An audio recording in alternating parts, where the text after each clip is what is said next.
That's really, really dangerous. At yun, we need to be very, very careful. Kaya just be honest, no? Kung minsan, we need to be honest, especially kung man of God ka.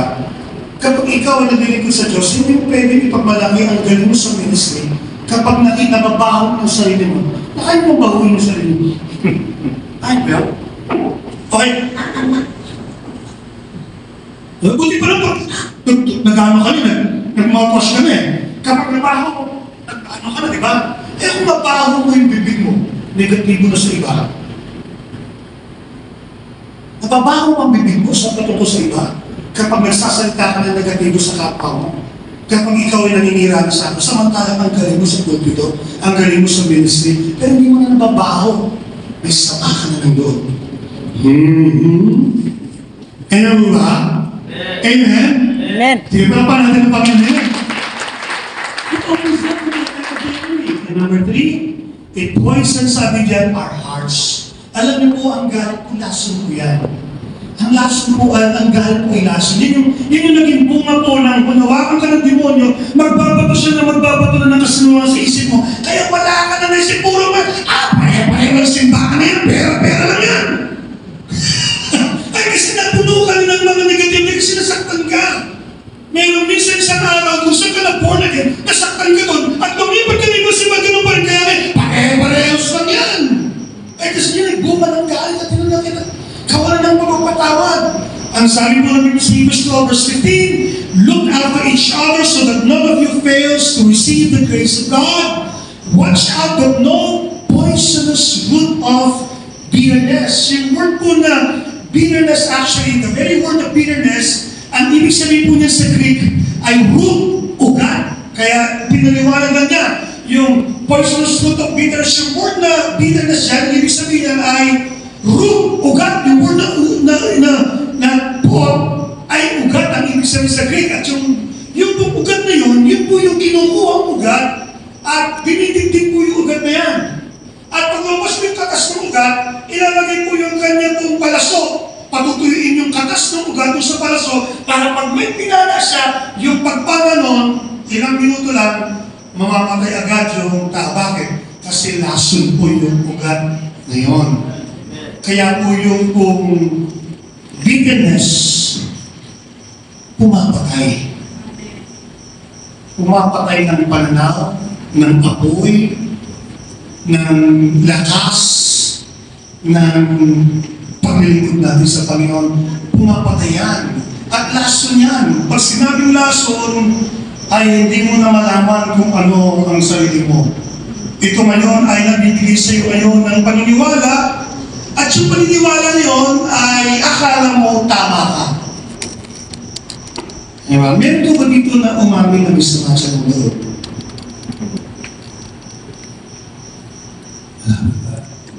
Meron ba isang tao na may galit siya na aminin niya, alam ito, galit ko ito, hindi talaga totoo ito eh. Yung galit kong ito, ano lang ito eh, yung tamping lang ito eh. Wala, di ba? Para sa ating lahat, kapag may galit ka, 99% naniniwala ka na yung galit mo, tama. Ikaw ang tama, sila ay mali. Eh bakit nga naman aalis sa simbahan mo kung ikaw ang mali, sila tama? Eh kaya ako mali, kasi ikaw ang tama, mali sila. Doon tayo nagdadaya. Kaya napakapanganin po ng galit kasi ito ay pwedeng mag-udyok ng pag-isip sa iyo na hindi mo makitang mali ka. Ang palagi mo nakikita, sila ang mali at ikaw ang tama. Iyon ang lason. Ano ba? Kaya napaka-importante that we should always be aware. Kaya pinagin kanina, pag naamin mo sa sarili mo, kailangan unawain mo na may galit ka talaga. At lahat ng iniisip mo sa tao yan, baka nagkataon lang kung hindi sinasadya, o totoo, nag-assume ka lang, na totoo wala talaga siyang pagkakamali. Problema kasi inisip natin na mali sila, totoo wala naman talaga sila, hindi naman mali.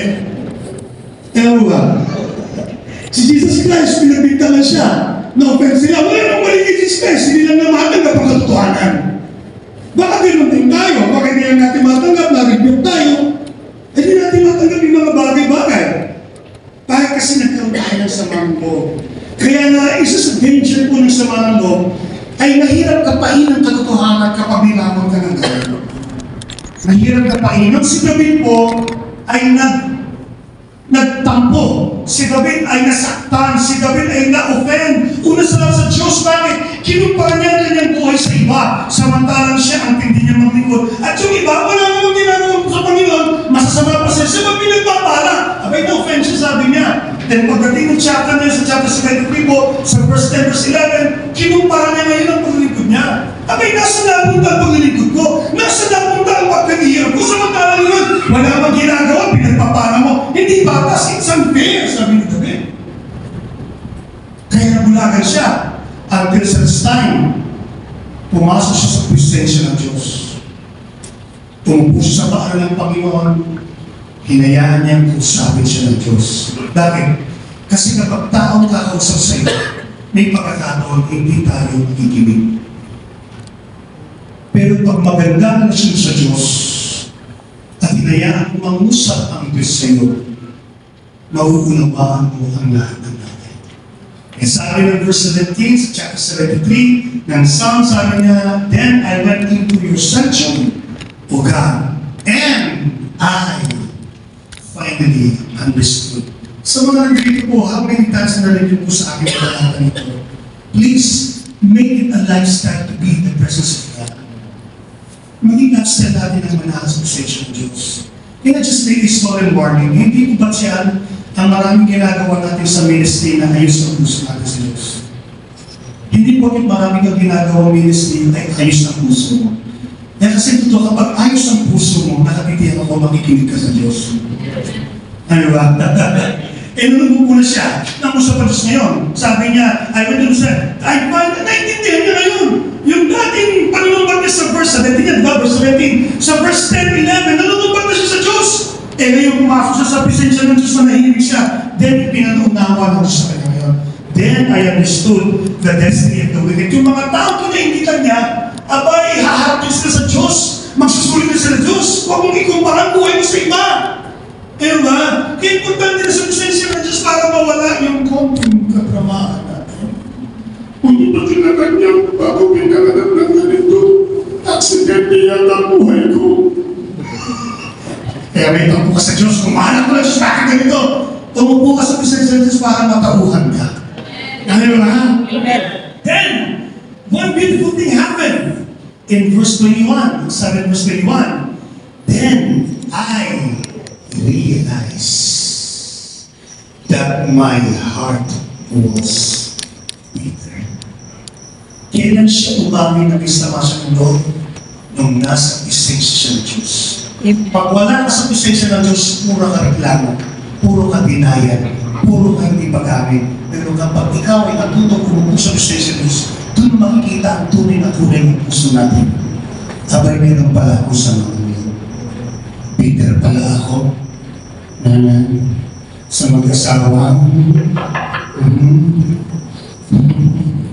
Kung sasabihin mo mag-asawa, habang buhay niya, wala kami na nene.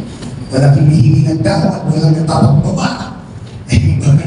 Pero, hindi ko nababanggit na kung sino yung mabagal magpatawad ng humingi ng tawad. Ano ba? Minsan nandun yan At the moment kapag lumalim ka sa Panginoon, doon mo na-realize na sabi palagi sa Panginoon, kailangan kong magpatawad, kailangan kong magpakumbaba, kailangan kong aminin sa aking puso at kuhanan na kailangan magpatawad. Kaya this morning, forgiveness is a lifestyle. God is not calling you and I, kasi ako po hindi mo kayang hayaan na masira ang aking relationship sa Panginoon, masira ang aking prayer life. Hindi ko kailanman ipagpapalit ang sama ng loob sa puso ko dahil sa pekado ng aking prayer life. Bagaman kuminsan, kaya di ko na Diyos natutuso. Tutuso ka. Natutuso ka. Pero again, God, may tapik-tapik mo niyo na, God, may tapik-tapik siya, ikaw rin. So now, ano dapat kong gawin? Luke chapter 20, verse 34, now, let us now understand. Gaya ng ating Panginoon, binanggit niya, He said, Father, forgive them, for they do not know what they are doing. And they divided up his clothes and by casting lots. In fact, ito talaga dito na sinabi ng Panginoon Kristo actually was now repeated. Ito in-apply ng isang lingkod ng Panginoon. Ito inulit ng isang lingkod ng Panginoon. Ibig sabihin, ito yung lifestyle na kung saan pinag-usapan natin a lifestyle of forgiveness, ang isang buhay na magpatawad na pag Kristo na nakapako siya, ay nagawa niya magpatawad. Father, forgive them for they do not know what they are doing. Sa aklat po ng chapter 7 po ng Acts, sa aklat ng Acts, ganun din ang ginawa ni Stephen. Sabi ni Stephen po, sabi niya, then he fell on his knees and cried out, Lord, do not hold this against them. Huwag mong ibilang sa kanila. Bakit? Kasi binabato siya ng buhay. Ito yung araw na namatay si Stephen, nagbinato siya ng buhay, na ng panalangin niya, sabi niya, Panginoon, Panginoon, huwag mong ibilang sa kanila ang kasalanan nito na ako'y kanilang patayin. Then he said to this, and he fell asleep, namatay po siya. Ibig sabihin, sabi niya, Panginoon, patawarin mo sila. Huwag mong ibilang sa kanila ang bagay nito na kanilang ginawa sa akin. Now, this morning, God is now calling you and I as yung lifestyle of forgiveness, which is very, very important. This morning na kailangan natin baunin. Balik po tayo sa verse chapter 23, verse 24 po. Sabi niya, Jesus said, Father, forgive them for they do not know what they are doing. So now, the Lord is now setting an example for you and I sa ating pagkilala, sa ating pagtanggap, at pagkunawa sa kalooban ng Diyos natin. So, umaga ito, ano po yung halimbawa na binagit po dito ng Panginoon? Number one, sabi niya, He prays for His enemies. Pinag-pray niya. Diba, ganun na bagay ko niyo, kung nag-pray ka, bakit mo siya naalala? Kasi isang importante na pwede mong gawin para maayos ang puso mo. Yung tao noon, ipanalangin ko siya. Yun ang pinakatamang gagawin sa buhay. Yun ang magliligtas sa puso mo. Yun ang mag-aayos sa puso mo. Yung taong kinagagalitan mo at kinasasama ng Lord, ibigay mo siya sa Diyos. Ano ba? Pwede siya. Kaya dumating yung punto sa sarili ko, though I'm not a perfect pastor, sa sarili ko, hindi ko kaya katulad ng isang tao sa dami ng kanyang pagkakamali. Kung aaminin ko sa sarili ko, hindi ko man siya pinipray. Malay mo yung pray sa kanya, mag-ayos ang buhay niya. Kaya pa hindi na-ayos ang buhay niya, hindi siya pinipray. Ano ba? So, imbis na i-reject ko siya, subukan mo lang ipag-pray. At guess what? Pag pinag-pray mo siya, hindi yung puso niya unang maayos, yung puso mo ang unang maayos. Ano ba?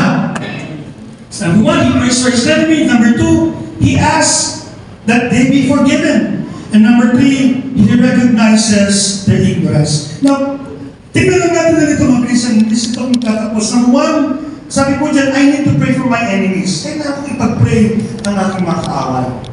Sabi ng talata 14, bless those who persecute, bless them, and do not curse them. Ito yung bagay na nag-stop sa akin. Without me condemning anyone, kasi hindi ako wala sa akin ito Panginoon. Pero naisip ko, yung lumalabas sa bibig, no? Hindi ito pwede ipagmalaki ng sino man. Basta kanyang husay at galing ay nagagawa ng sumpay ng isang tao, kanyang dapat. But rather, sabi ng Biblia, kung meron taong nakasakit sa akin, itaas ko sa Diyos, ipag-pray ko siya. Amen. Diba? E sabi niyo, bless those who persecute you. Bless and do not curse. Verse 9 in chapter 3 of 1 Peter, dito sabi niya, don't repay evil for evil, don't retaliate with insults. When people insult you, instead pay them back with a blessing. Are you with me? That is what God has called you to do, and He will bless you for it. So, sabi ng Bible, do not repay evil for evil, and do not retaliate with insults when people insult you. So, number one, let us pray. Yayin ng Panginoon sa Kristo, pag-pray ko siya. Now, pinapakalala ba ng Diyos itong tao ito na dapat mag-pray? I believe pinapakalala siya. Why? Kasi napakahalaga, napakaseryoso ng pagpapatawad sa aking puso. Ano ba? Not only that we need to pray for them, but rather number two, we need to forgive our enemies. I need to forgive my enemies. Matthew chapter 18, verse 21 and 22. And Peter came to Jesus and asked, Lord, how many times shall I forgive my brother when he sins against me? Up to 70 times, sabi niya. When Jesus answered, I tell you, not 70 times, or not 7 times, but rather 70 times 7. Sinabi ng Panginoon, hindi lang po 7. Kasi yung binanggit po ni Pedro, ilang beses mo bang dapat patuwarin Panginoon 3 beses ba? Kasi dahil sa batas po, ay 3 beses ka pwede magpatawad. Kaya sabi na Lord, ako, 7. Kasi ayon sa batas ng mga Hudyo po, sa batas po ng mga pari, magpapatawad ka 3. Pag ikaw nakadalawa ka na, isa na lang. Pag nakatatlo ka, sorry mo sa susunod, wala nang kasunod yan. Yan ang sinasabi po ng mga batas ng Hudyo. Kaya nagmalaki po si Peter. Kung sila tatlo, Lord, ako mas magaling ako. 7 sa akin. Bituin sa akin. Kaya yung nakatatlo, meron pa siya kapat. Pero sabi ng Panginoon, hindi 7. 70 times 7. Ibig sabihin, hanggang sa nagkakamali at humingi ng tawad, o hindi mo humingi ng tawad, magpatawad ka. Amen. Now, when we talk about forgiveness, it doesn't mean that we condone the wrong things. We don't condone things. Kapag siya ay nambububog ng asawa, hindi natin kinakonsepti pang bububog na. Kung may magagawa, dapat gawin ayon sa batas. Sinasabi lang, magpapatawad ka rin. Bakit? Ang pagpapatawad kasi ay hindi sa taong gumawa ng mali. Ang pagpapatawad ay sa taong nasaktan. Amen. Hindi yung masisira ang isang tao dahil sa sama ng loob mo. Yung pag pinayaan ka, gusto na makikita kayo, umayos ang ito. Hindi mo siya masisira sa gano'n. Pag ginawa ko yun, hindi sistema siya masisira. Ako masisira. Dahil ang pagpapatawad hindi para sa kanya. Ang pagpapatawad ay para sa akin. Amen. Kaya kahit ilang beses na patuwarin, iligtas mo sa sarili mo. Bakit? Magpatawad ka. May kausap ko ba ako? Amen. Kaya 70 times, bakit? Hindi para sa tao na abuso, hindi para sa iyo. Huwag kang masira. Amen po ba? Parang mahina yata. Amen. Amen ba? Amen. So, importante po yung mga natin. Nasabi ng Colossians 3 verse 13, make allowance for each of his faults. Make allowance. Magbigay ka ng allowance sa pagkakamali. Problema, dahil nung binanggit ko many times, in 1 Peter chapter 4 verse 12, huwag kang magtaka kapag dumating ang mga pagsubok. Ganun din, tinuro ko po yung correction sa mga bata in my Bible study a few days ago. Huwag kang magtaka kapag anak mo mayroong ginagawang kalukuhan.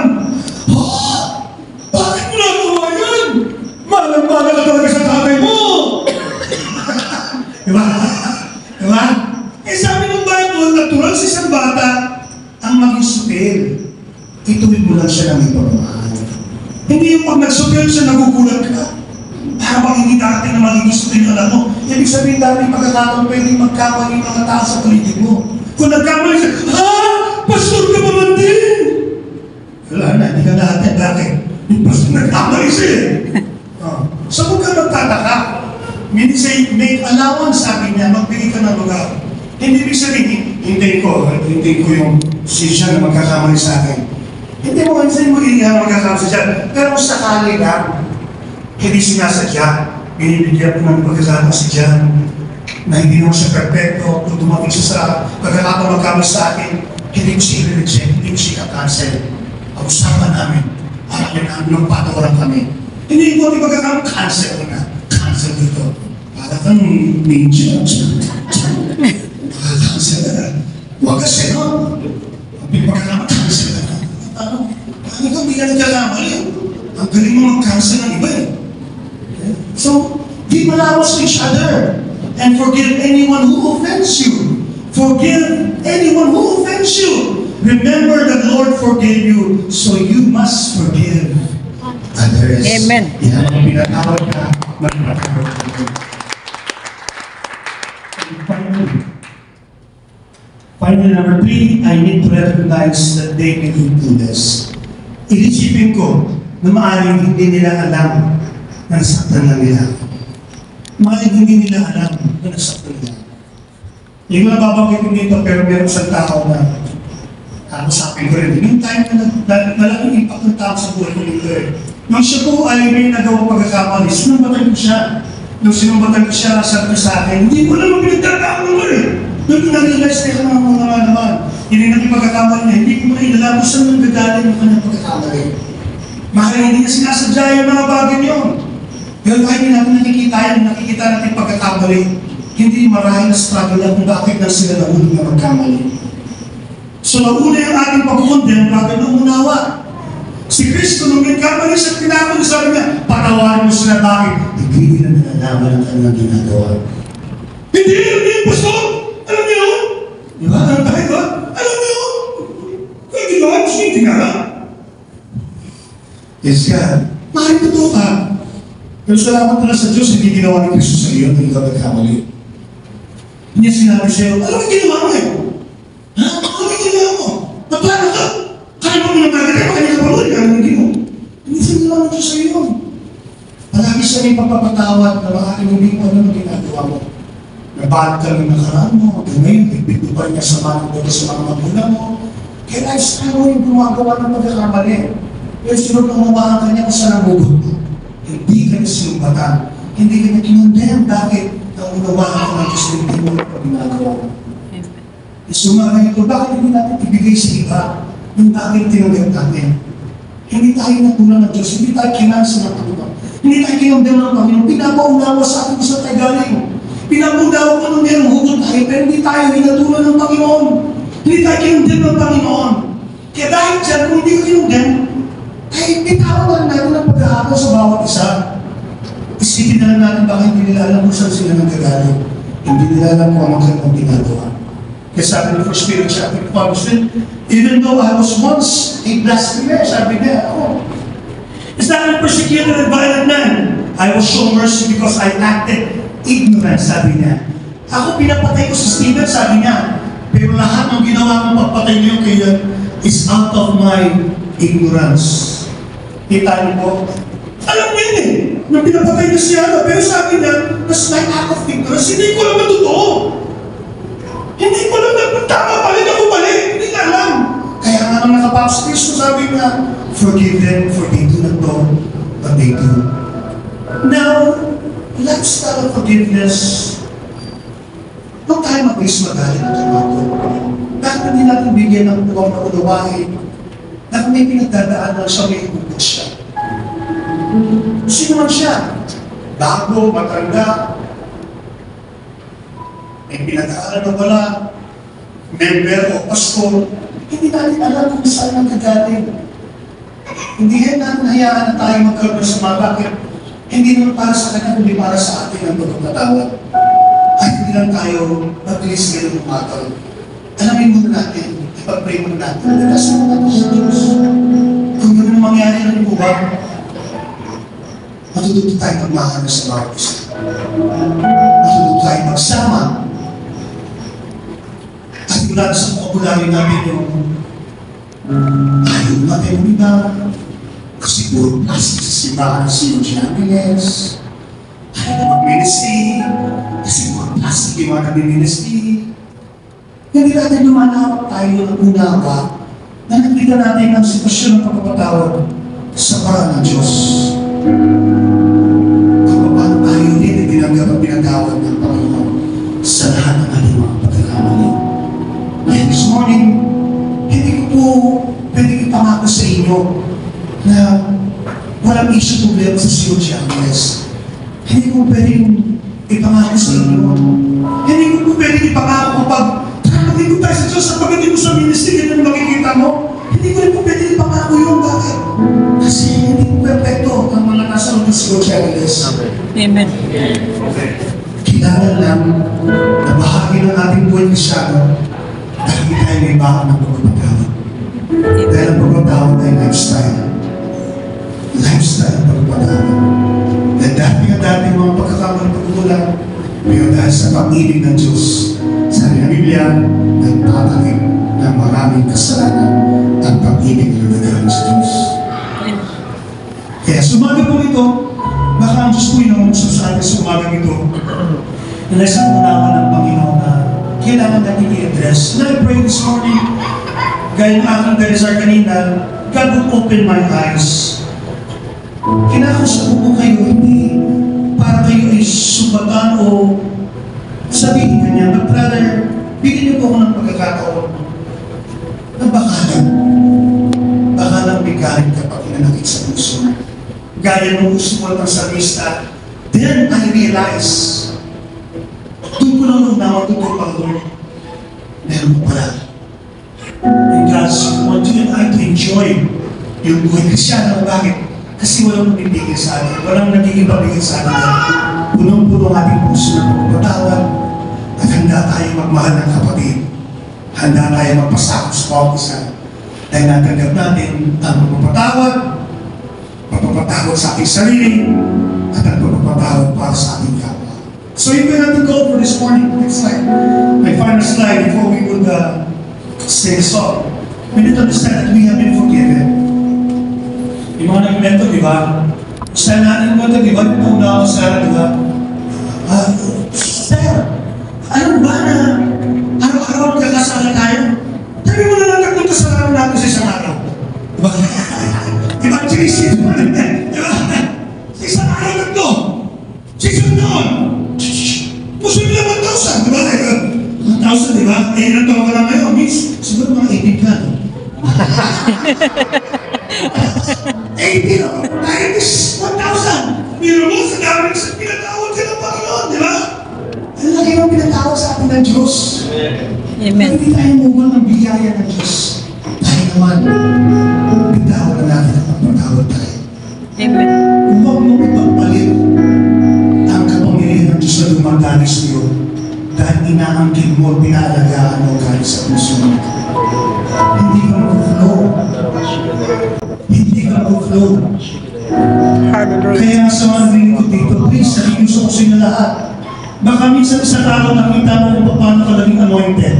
But somehow ngayon, parang nawala yung anointing. Would you take that moment to search your heart? Baka nga meron akong galit. Baka nga meron akong galit. Sayang mo ipagpalit ang anointing ng Diyos sa galit sa puso niya. Pagpatawag ka at makikita mo pagpapalain ng Diyos ang sa puso mo ng pagbaba at kanila sa loob ng Diyos. Amen? So,